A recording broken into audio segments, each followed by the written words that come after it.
Alright, yan. So, di magbablog na naman tayo mga kasibo. Yan, medyo matagal tayong hindi nakapag-vlog kasi siyempre, busy rin tayo. Alright. Yan, so habang nag-aantay tayo dyan ng mga customers, yan, papakita muna natin dyan yung mga pares natin, yan o. Yan, tagal ng customer mga kasibo.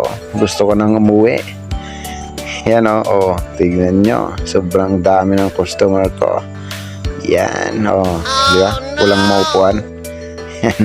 Di nyo nakikita mga kasibo. Sobrang dami niyan. So, yan. Patuloy lang tayo. Yan. Bago tayo mawalan ng pag-asa mga kasibo, shoutout muna sa kapatid natin si Kuya Christopher Kagiwa. Yan. So mag-ingay Christopher. Yan. Happy birthday Kuya Chris. God bless. Let's go. Yan. So maraming salamat po sa mga patuloy na nag-share ng ating mga videos, sa patuloy na nagre-react, nagko-comments. Yan. So nawa mag-subscribe din kayo. Yan, try nyo ding mag-subscribe mga kasibo para at least matry din natin may nagsusubscribe. Yan. So maraming salamat at sa patuloy na panonood nyo, patuloy na pagpunta nyo dito sa aking pisto pang kayo ay kumain.